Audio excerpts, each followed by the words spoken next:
நம்முடைய புரட்சி தலைவர் அவர்களும் அம்மாவும் இந்த ஏழை எளிய மக்களுக்காக எவ்வளவோ நல்ல திட்டங்களை எல்லாம் வழங்கினார்கள். அதே போல் அம்மா அவர்கள் தலைவர் மறைவிற்கு பிறகு நிறைய திட்டங்களை கொண்டு வந்து, அதுவும் குறிப்பாக பெண்களுக்கான திட்டங்களை நிறைய கொடுத்தார்.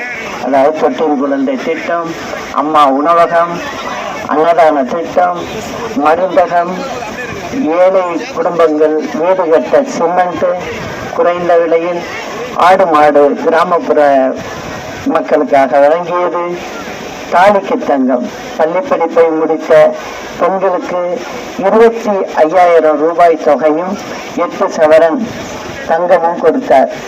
மேற்படிப்பு படித்த பெண்களுக்கு 50,000 தொகையும் 8 கிராம் தங்கமும் வழங்கினார். ஏழை கர்ப்பிணி பெண்களுக்கு சமூக வளைகாப்பு செய்து வைத்தார். அதே போல கர்ப்பிணி பெண்களுக்கு இணை சத்துணவு உருண்டை கொடுக்கப்பட்டது. போர்க்கால உதவியாக 18,000 ரூபாய் கொடுத்தார்கள். குழந்தை பிறந்ததும் குழந்தை நல பெட்டகம் 16 பொருள்களுடன் அந்த குழந்தைக்கும் வழங்கப்பட்டது. பஸ் நிலையங்களில் பாலூட்டும் தாய்மார்களுக்கு என்று தனி அறை ஒதுக்கி அவர்களுக்கு செய்து கொடுத்தார். அது மட்டுமல்ல, எல்லோரும் வேலை பலுவை குறைப்பதற்காக பெண்களுடைய கஷ்டங்களை உணர்ந்த அம்மா ஒவ்வொரு வீட்டிற்கும் கிரைண்டர், மிக்சி, மின்விசிறி போன்றவை வழங்கினார். பள்ளி செல்லும் குழந்தைகளுக்கு சீருடைகள், 4 சீருடைகளும், நோட்டு புத்தகங்களும் மற்றும் மிதிவண்டி, மடிக்கணினி போன்றவை கொடுத்தார்.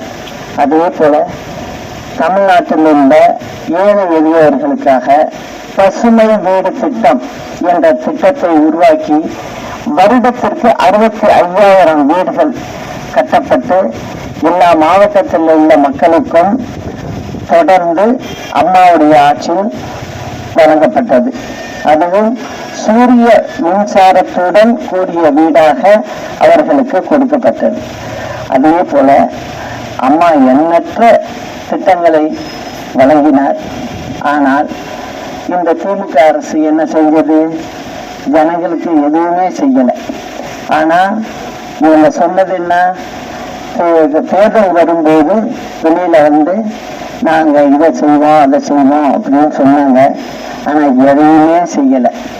இப்போ 10,000க்கு முந்தா நாள் அவங்க என்ன பண்ணியிருக்காங்க?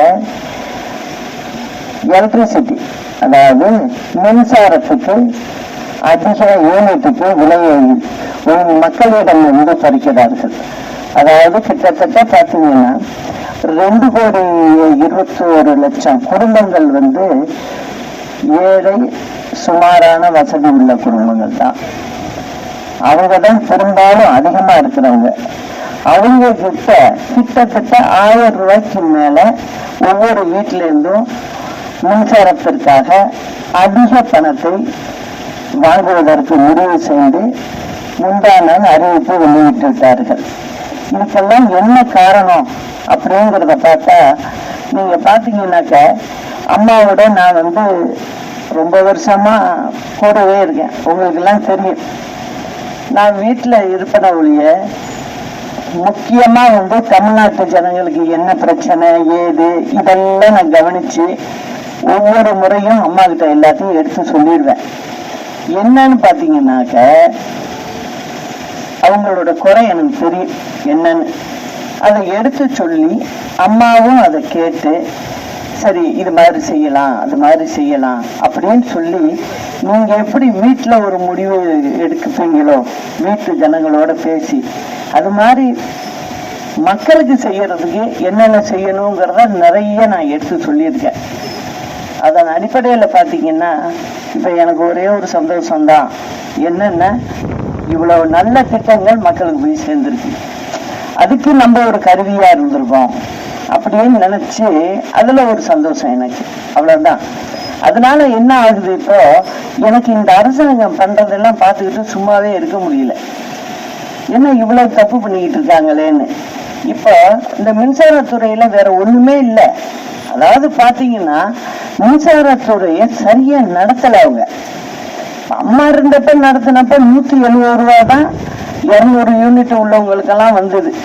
இப்ப அது கிட்டத்தட்ட 700 ரூபாய்க்கு போகுது. கிட்டத்தட்ட அதுல மட்டுமே 625 ரூபா கூட வச்சு நேற்று அறிவிப்பு வெளியிட்டு இருக்காங்க. இந்த மாதிரி மக்கள் சேர்ந்துதான் வரியா ஏதோ ஒரு வகையில வசூல் பண்றாங்களே ஒழிய அவங்களா திட்டத்தை கொண்டு வந்து மக்களுக்கு செய்வோங்கிற எண்ணம் திமுகவுக்கு சுத்தமா இல்லை.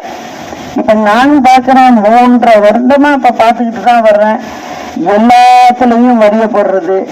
பத்தாயிரத்துக்கு ஒரு ரோட்ல வந்து ஒரு 2 வீலர் வச்சிருக்கீங்கன்னாக்க அதுல ஒரு 2 பேர் உட்காந்து போனா உடனே நிறுத்தி நீ ஹெல்மெட் போடல, அதை போடல, இதை போடலன்னு சொல்லி அவங்க கிட்ட உடனே ஒரு வசூல்.